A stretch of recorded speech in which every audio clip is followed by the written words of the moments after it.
Les fouets. Alors, pourquoi cela serait-il différent des autres matériels? Lui aussi a une vieille histoire et entre autres égyptienne. Mais nous ne sommes pas trop là pour parler d'histoire, mais plutôt pour faire son choix dans nombre de fouets que nous pouvons retrouver dans les magasins. Ici, nous allons vous présenter les grandes familles de fouets et pourquoi vous allez trouver nombre de références différentes. Qu'est-ce qui est différent d'un fouet à l'autre? Et surtout, ce qui est important, c'est de savoir qu'est-ce que vous allez faire avec. Alors le choix des fouets, c'est toujours un peu compliqué quand on est novice de choisir son fouet. Je pense qu'aujourd'hui les fouets ont énormément progressé. À l'origine, on avait des fouets qui étaient comme ceci, avec en fait des manches en inox. Des fois c'est quand même un petit peu difficile de travailler avec ça puisque ça glisse un peu et les manches étaient petits. Aujourd'hui on se retrouve avec des manches qui sont beaucoup plus grands et on arrive en effet à mieux les prendre et avoir une prise en main qui est plus agréable. Alors là à l'image vous voyez que en fait on a des formes de fouets qui sont différentes et surtout si on prend ces deux fouets ici avec nombre de branches différentes. Ici on a un fouet avec pas trop de branches et ici on a un fouet avec plus de branches. Donc selon les mélanges que l'on veut faire, on peut faire des mélanges au fouet, mais on peut utiliser son fouet pour du foisonnement et d'avoir des branches comme ça, c'est beaucoup plus sympathique. Alors au niveau de la qualité des branches, ce qui est important aussi, c'est de voir la grosseur de vos mailles. Donc ici, en fait, on voit qu'on a des mailles qui sont beaucoup plus fines. Elles seront faites pour faire plus des sauces ou quelque chose qui va être un petit peu plus souple. Ah, quand on va avoir des mélanges qui vont être un peu fermes, ça très rapidement sont des fouets qui vont se tordre. C'est pour ça qu'on se retrouve aujourd'hui avec des branches de fouet qui sont un petit peu plus grosses et qui sont un peu plus résistantes. D'accord? Là aussi, sur des tailles qui sont un peu différentes, avec des utilisations différentes, on va avoir un fouet avec nombre de branches et ici un fouet avec plus des branches beaucoup plus petites, plus fines aussi. On a un produit qui va se déformer en fait, qui se déforme, alors qu'ici, la déformation, elle est moindre. Donc pour faire des foisonnements, ça va être plus pratique. Et ici, pour pouvoir faire des sauces ou monter des crèmes, telles que la crème fouettée par exemple, ou une mayonnaise, ça c'est suffisant.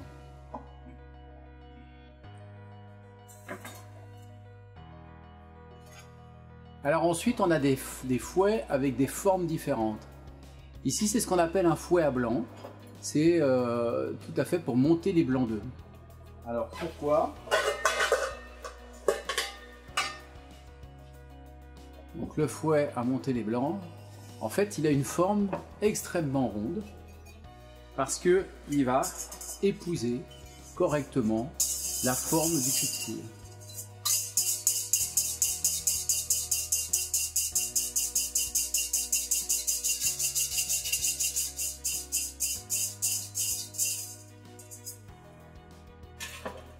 Ici, on a un fouet qui a une forme un peu plus ramassée, qui va fonctionner aussi, mais qui va faire moins rentrer d'air dans vos blancs d'œufs.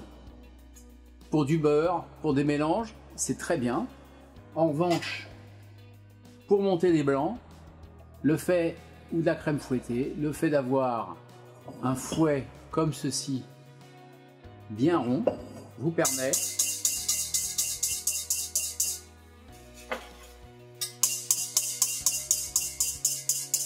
vous voyez qu'on a ici quelque chose de beaucoup plus ferme. D'autre part, vous allez avoir plus de branches ici que sur celui-ci. Donc deux fouets avec deux utilisations différentes. Et pourtant, on a deux produits qui globalement ont la même taille. Vous voyez qu'ici, le manche est plus grand parce que là aussi, on vient